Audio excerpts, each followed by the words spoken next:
Good morning. Good afternoon. It's literally noon. Good afternoon. Jamil Evans here. I'm headed to the salon and I just came on here to have another beauty conversation about the industry, or even, just anyone who is a creator, content creator and things of that nature. Pick your platform. Okay? Pick your platform. So let's ride. I have been online since the MySpace years, like ever ago. I was in high school from 04 to 08. So MySpace has been a thing. Facebook then in college. Then Facebook in college. And then I got into Instagram. My bad, y'all. I was on Instagram somewhere in college too, but later on. So I started off by having my own personal, and then when I left and withdrew from the university to go to hair school, that is when I was like, okay, let's make a hair page. Started off as Hair by Mila, and I was getting a little, something. Graduated from the university with my accounting degree, and then created the Texture brand that y'all see now. So I have been on a lot of platforms. I've tried TikTok out. I have also been on Clubhouse. I mean, it's so many of them. I have a Threads account. So this conversation is literally about picking which platform is best for you. Every platform has its ups and downs. Every platform has the different ways of how people communicate and support. And so since I recently started taking YouTube, and I hope y'all can hear me okay, since I recently started taking YouTube seriously, I post on here now, and I love the community feel that I get over here. So people are more inclined to write, more drawn out comments to start to have a conversation. So I think, where I'm at in my career and the conversations that I'm trying to have with people, I'm trying to push the narrative so that we can shift the beauty industry, so that Black women can stop having terrible hair experiences in the salon. I feel like YouTube is the space for me. Instagram is so curated, and everyone is picture perfect going over on Instagram, and that's just not realistic. As a twin mom and a millennial wife, I can't do it no more. My life is not curated. It's in shambles. Hey y'all, as y'all coming in, my life is a little bit all over the place, and Instagram is just too picture perfect. TikTok, I'll probably utilize TikTok in the future, but I'm actually interested in learning more about LinkedIn. And I know y'all like, LinkedIn is dry, it's stale. Okay, but did you know that the average median income of people on LinkedIn is 2 times that of Instagram? Okay, so that's where the money resides. So if you're selling something, if you're in professional, position, and you are trying to get other professional, like-minded individuals, you would want to go to LinkedIn. So again, all of these platforms, you are usually doing photos or video and you're talking to the screen. But if video and using your face is not your thing, then there are also audio formats like podcasting. You can do that, and podcasts can be housed in multiple different places. And then if you are, I don't even like the way my voice sounds, we say things like this all the time. No matter what your excuse is, you can go video, you can go photo, you can go, you can go audio, and then lastly, you can go written. Okay? The goal here is to create your own stage.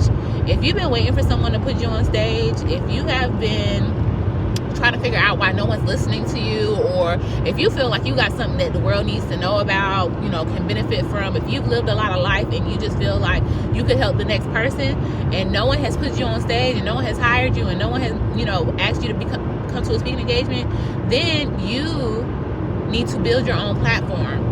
And this is the age of platforms. There is no more platforms that you can ask for.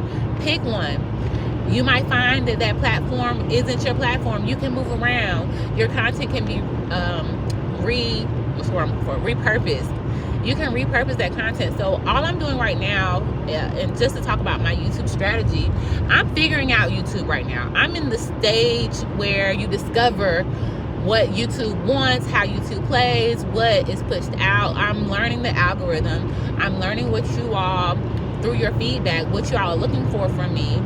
I don't know if y'all want to continue to have conversations like this. I don't know if y'all think it's dry or stale. I don't know if y'all like what I got to say. But I will know more the more I put it out there. And I will see what resonates with you all. We first started talking about, my first video, I started talking about what you can learn from Cat Williams, okay, as a salon owner. Who watched Cat Williams' interview and was like, I could be a better salon owner from what Cat Williams said? No, we all watched it for entertainment. We all keyed.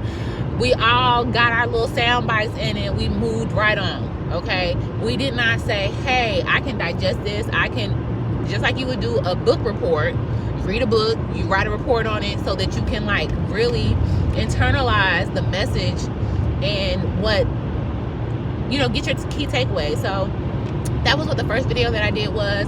I then went on to do a video about being rare and valuable in this industry and why people are going back to 9-to-5s.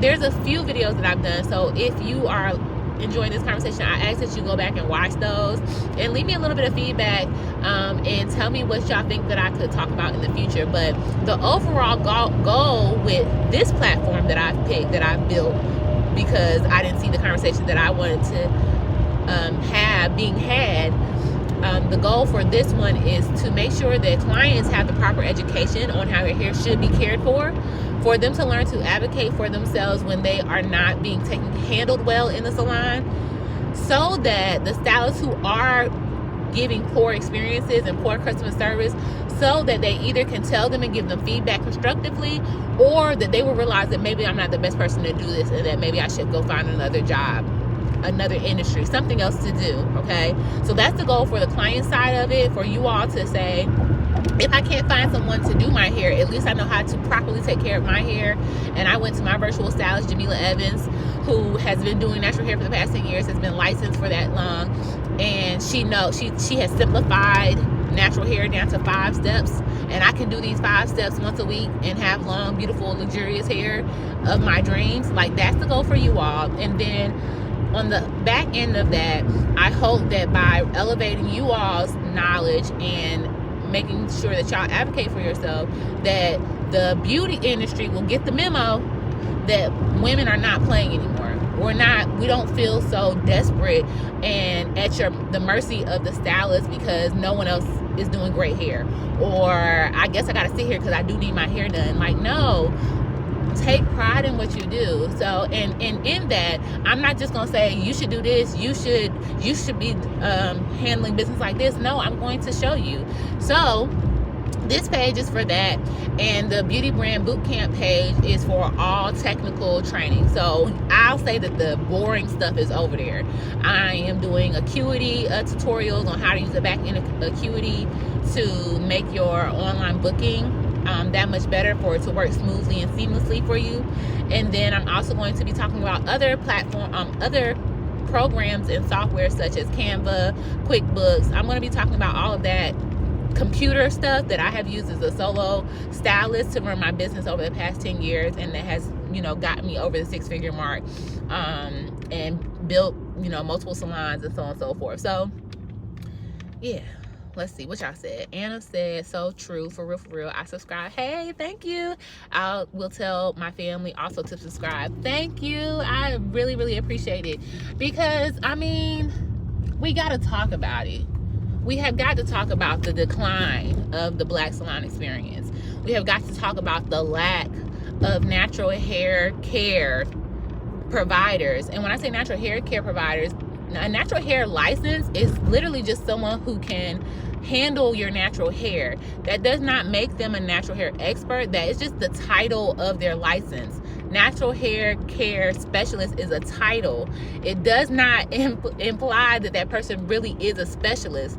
They don't train them on curl like care. That's not Curl care is an advanced level education beyond your licensing. So if you go to a school, a beauty school, to become licensed, that is, hello, Deanna, a state-ran beauty school is to help you go and be licensed by the state, by the cosmetic board, on sanitation only. They want to make sure that you are not spreading bacteria, viruses, and all these other things, because you're working closely on someone's body and person, okay? And you're working with multiple people, and you're shampooing hair, and so on and so forth. So they don't care how great you do hair. They don't care how great your customer service is. They don't care if you are not a good person, a bad person. They don't care. They want to say, did you pass these tests? Did you show that you can sanitize combs and tools and implements, and that if you cut yourself, if you go to bleeding, that you aren't passing along, sicknesses and illnesses and so on and so forth, and viruses and such. That is what hair school is for, okay? So when you are a client looking for a stylist, Google is the first place you want to go. Number one, are they on Google? Do they have a Google business listing? Can you find them? Are they findable? I know findable isn't a word, but can you find them? Once you found them, what are other people saying? What are the reviews giving? If you go to Texture's page on Google, Texture Education on Google, here in Fayetteville, North Carolina, you will see that people have taken the time to write paragraph-long reviews on how great of an experience that they had, how much they really enjoyed, how much they learned. They talk about me, they talk about the music, they talk about the smell, they talk about the whole experience, okay? And then so after we have looked at the reviews, then we can start to look at the pictures, okay? Because people can steal pictures, all right? Sometimes those pictures ain't the pictures. So let me tell you how you can tell whether or not someone has stolen the pictures. Number one, the background of these pictures should all look the same, okay? If one picture look like it's in a pink room, and another picture look like it's in another suite in a studio, if another picture look like it's in a barbershop, that person probably is not moving around to all these places. And if they are, they probably are a person who does not have a commitment to where they work at, and they have no consistency, and that's not good. We don't want that as an experience. So those are just two things that you could do. Number one, finding your stylist on Google. Number two, looking at their reviews. And number three, that was three things. Number three, looking at their pictures and figuring out whether or not these pictures are truly their work, okay? Because people can take pictures of work and it can mean one thing, but just because the picture looks good does not mean that they have really cared for the hair well. Look at their social media. Look at how they're talking. Look at how they are presenting themselves. Look at how they talk about their previous clients. Like, I had to be on my soapbox today, y'all, but I want to try to have these conversations so that we can be better, so that the clients that sit in my chair aren't the only people who be like, I have an amazing hairstylist. I want everyone to have an amazing hairstylist. I want everyone to have an amazing client and stylist relationship. I want everyone to know how to take care of their natural hair. I want the stylist to know how to care for these clients who feel underserved. And in that, if you are a person who does not realize that there is a huge amount of money in the natural hair care space, in curly hair, curly cuts, curly color, then you're working so hard to find vendors for hair, get hair from other countries, bleach knots, pluck. You have to do all of that when you could just care for the hair that grows out of someone's scalp. You could just give them the hair that they want. You could just make it grow. You could just learn how to shampoo and condition and cut hair so that it remains healthy. But yeah, that's all I got, y'all. I done got to the salon. I'm going to talk to you all later. If y'all are watching this in the replay, feel free to show some love. Please subscribe. I'm trying to get used to those little intros and outros.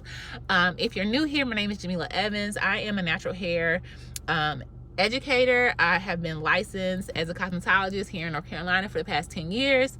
I am very, very passionate about what I do and how I care for people, and I just hope that the beauty industry will start to return back to a better version of itself. And through these conversations, I hope that I spark something in people for them to look inside of themselves, or for them to advocate for themselves, or, you know, whatever the case may be. I just want a change.